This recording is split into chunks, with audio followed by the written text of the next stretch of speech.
Hi, I'm Tina.Moldenhauer, Century 21 Mike Bowman's office. If you, your family, your friends, or your neighbors need assistance with buying or selling your home, property, or investments, please feel free to call, text, use a QR code, or email me, your real estate expert, Tina.Moldenhauer. Give up for Tina. Now that we got legalities out of the way. Hi, Tina. Hi, Mahi. It's so nice to see you. It's very nice to see you. Very nice to see you. Are you still looking for investments? Yes, I'm gearing up towards that. So I came over to ask you a few questions, actually, about the residential housing market, and I was hoping you could answer some of them. Well, I hope I can too. But before we get into that, I want to figure out what made you so interested in real estate and what made you so good at it. Oh, thank you. I bought my first house when I was 23. Mm-hmm. And at that time, I knew if I didn't buy a house, I would never own one. Fair. So I worked in a corporation and went up the corporate ladder and all that. And all the while, I was buying homes. I had rental properties and different investments.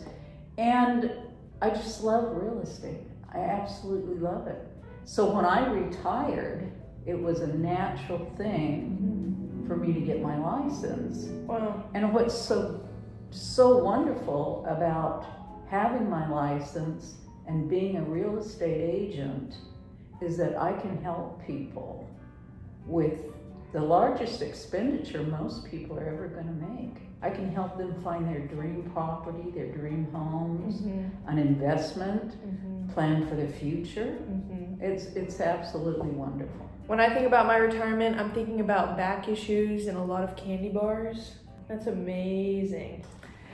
Well, okay. So I've been hearing a lot of my friends talk about how prices are going down. Could you explain more about that? That really is an excellent question. It truly is, because I've heard that question from quite a few people. Quite a few of my clients have called me to ask me about it, and a number of my sellers and a number of buyers that I work with. In actuality, the market is normalizing. Okay, we had a time prior to COVID where the value of property increased around 4 to 6% in the Metroplex per year. And then with COVID, there was a scarcity of listings. So like any other business, when there's not enough product meaning your listings, Right. when there's not enough product, the pricing tends to jump up. Well, people were not listing their homes. There were still buyers needing to buy, so buyers were just paying whatever they needed to pay to get the homes that they needed. Interesting. That can't go on forever. As people got more comfortable and the COVID scare was over, then more people started listing. They started listing with the COVID mindset, way up high. But the buyers weren't buying it. Right. Literally, they weren't buying it. Wow. Okay. So they were tired of overpaying or paying extremely high prices. They were tired of multiple offers. So the buyers kind of, as a whole, kind of stepped back a little bit. Backed off, yeah. As they backed off and more people were listing, the market has to start normalizing price-wise. If sellers want to sell, you can't maintain a price way up here in a market that is above where it should be. Most businesses have a way of correcting themselves. Right. And real estate is correcting itself. Wow. So what you have is you can actually see that really the market is right where it should be. Linearly. The corrected market, yes. Right. Yeah. Does that answer your question? Yes, 100%. And why do you think this mindset has persisted for so long, despite the numbers clearly showing the market's performing the way it's kind of supposed to be? There's a lot of different media out there, Mhm. and people, and you know, all of us love to look at media, right, wrong, or otherwise, and the media doesn't always, they're not able to get all of the facts. Right. They don't have downloads to the multiple listing systems all over the United States. Right. So the media it has various levels of accuracy, and people, being normal, they're going to be looking at the media. And if the media implies that the housing market is going down, people believe it. Okay. So if you work with a real estate agent or someone who is able to get the true real estate information and historical data, you can ask them that question. Right. Or if you have specific areas, you can always call me or email me or text me, Right. and I'll be happy to do some research for you in your specific area.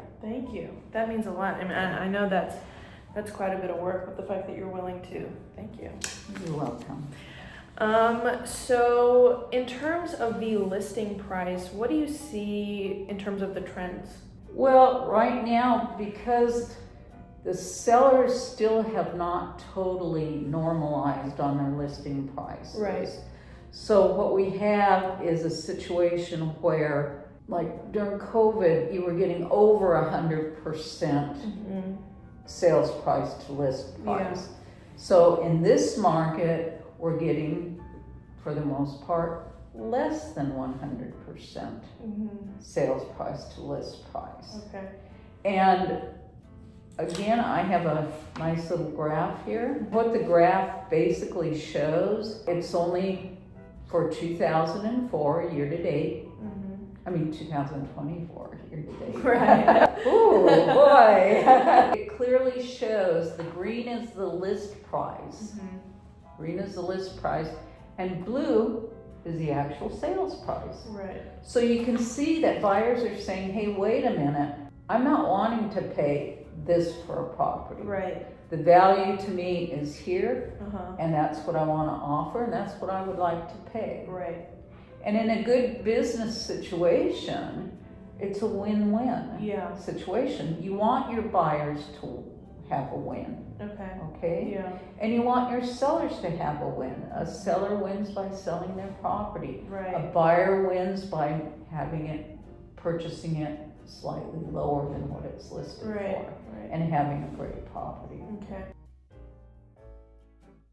So how do you see this generally play out with your own clients? They choose to list at this price that's higher than what people are agreeable to pay. Do you find that properties are staying on the market longer than they need to be? What does that look like? Yeah, properties are generally staying on the market longer than what they were on the market for. And again, the reason being, it's an education process. Okay. So the better educated a seller is, the more realistically that seller will probably list their house. Yeah. Because you want to list realistically if you want to sell. Yeah. Okay. The less educated a seller, they're going to look at flyers or look at online sites and see pricing that may not be the same. It may be lower the next day after they look at it. Because my email is full of emails showing lowered prices. Right. And the reason for that, as the market corrects, the pricing has to correct along with it. And the buyers are just not sitting there wanting to pay the top Premiums. dollar. Yeah, the premium dollar. Thank you. So with that, you have situations where it's a natural tendency to want to make more money on your property when you sell it. Now, when I list with my clients, most of my clients have a real good understanding of where the market actually is and what is realistic as a listing price. However, with the way things have been moving, I can list one day and the sellers in that same subdivision may be tired of having their properties on the market, so they bring their pricing way down, and that affects my listing, even though we started out listing at the right rate. Right. And your comparison for market values, those comparative values are around your listings. Mm-hmm. So you pretty well have to stay in line if you want to sell, unless you have some super special upgrades, and then you may or may not get top dollar for those. Right. Typically, you do advise for people to list within line with what people are willing to pay. However, how often do you find a client that is unwilling to take that advice or really set on listing at this high price? Everybody has their own way of thinking. Right. So there are a whole number of clients who have their mindset on netting a certain amount. Mm-hmm. However, the longer a property is on the market, usually the less it's going to sell for. Yeah. So you want to try to price a property so that it sells very quickly. Mm-hmm. So with those clients that want to do that, I usually, I've done a market analysis, I've showed them the numbers, Mm-hmm. and if they still say, but I want to list here, I'll say, that's fine, I work for you, but let's watch how many showings we have and see if we get any offers. Okay. Because in a week, with your beautiful property, Mm-hmm. in a week, if we don't have an offer, Yeah. that's telling me we're priced too high and we need to talk. Wow, so you typically get offers within the first week? Sometimes the first day. My Wow. last listing in Weatherford, I had multiple offers. The first day zero actually wasn't even the first day. Wow. Yeah, it was day zero. Holy crap. I guess that's why they So- call you 10-Day Tina. Yeah. See? I remember. I know these things. So, what price range of residential property is currently selling the best? So, who is best able to sell or buy their homes?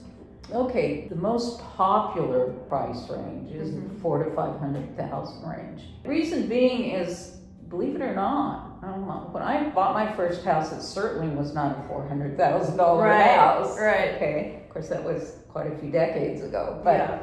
But now there are first-time home buyers that have really been smart and can buy a $400,000 to $500,000 Right, yeah. home. There are also home buyers that own a home Mhm. that maybe they've outgrown it. Yeah. Maybe they started out with one child and now they have 3 Mhm. or 2. Mhm. Or maybe they have a situation that's become multi-generational. Oh, yeah. Okay? And they need the bigger space. So the next step for them is that $400,000 to $500,000 price range. Right. We also have a situation with empty nesters, Mm. and I call it right sizing, where the empty nester does not want to have the 4,000 square foot home anymore because it sits there empty. Instead, they want to go to a more moderately priced home. They want to go to a little bit less square footage, Mhm. possibly with multi-generational setup for visiting Yeah. grown kids or families. Yeah. And so it becomes a very, very popular Right. sales price. Right. Your second most popular, of course, is your 3 to 350 range, and your 3 to 400. And again, you have a lot of first-time home buyers in that range, buyers that have really planned, Mhm. and that's where they can buy. Okay. And you can find some beautiful homes in those price ranges. Okay. And then when you get below that, you have some first-time home buyers, you have more investors.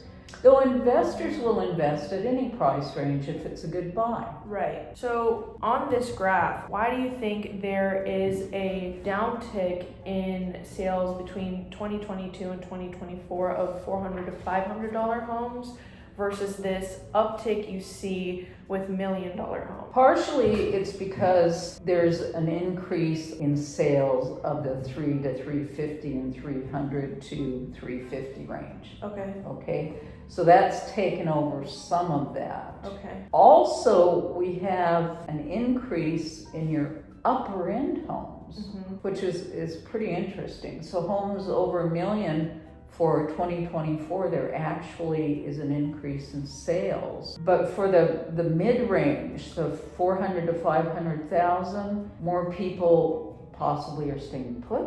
Okay. Okay. Maybe they're sliding backwards even at that. Maybe their job was affected. Some people are moving out of the state. Some people are moving into the state. Okay. And they don't want to spend the 500,000. They want to spend less. Or from some states, they're moving in here and they have more to spend. And that's where your above a mil comes in. Okay. You take certain buyers from certain states or certain cities within various states. Right. Your high-end locations. And when they move here, because Texas has relocation individuals from all different states. Right. Right. So you take the high end from those states, and that's going to drive our above $1 million homes. Did I answer your question? Yes, and on the $1 million homes, you said there are more $1 million homes being listed. Is that because they were pre-owned and people are looking to get out of them, and so that there's more on the market for that because of that, or are there more just being built? I really think that it's a combination. Again, you have a large number of empty nesters in the high-end range. Okay. Now, some of them are going to stay in a high-end home, but just a smaller high-end home. Okay. So maybe they're in a $2 million or $3 million home, and they're going into a home that's $1 million. Okay. Okay, that's very common. In fact, I helped some clients move from a 3.5 million. They already had a smaller home that I had found for them a couple of years ago that they were leasing out. Right. And now they have moved into that. They've sold their empty nest and moved into it's still well above $1 million. Right. So that is in that category. We have changes of status within families. Okay. So what COVID did is it put a lot of stress on families. So possibly in that upper above $1 million where there were stressful situations, I think we both know of one. Yeah. That came to a head, and that resulted in a $2.3 million sale with both sides downsized. Yeah. Yeah. Wow. Well, today's video has been so informative. I really appreciate you sitting down and talking with me. Oh, it's just been so much fun. Sincerely. Next week, I really want to have a conversation with you about my friend Jenny. She lives in Fort Worth, and she doesn't really know how or what to list this property she's trying to list. Do you think we could talk about that? She needs values, is that? Yes. Oh, sure. Yes. Sure. Okay, so you want to meet again next week? 100%. Fantastic. 100%. I'd love to.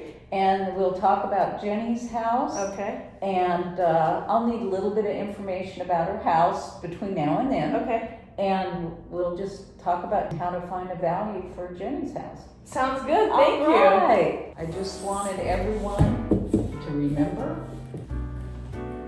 Thank you for your time. I'm Tina.Moldenhauer. Remember, if you, your family, your friends, your neighbors, your coworkers need a client-centric real estate agent to assist you with buying, selling, investing in a home or land, please text, call, email, or use the QR code to reach out to me. Thank you for your time. Can't go wrong with 10-day Bye. Tina.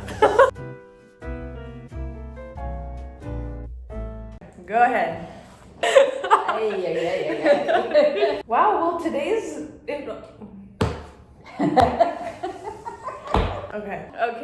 Okay. I started too excited and strong. A client-centric hang out. Okay.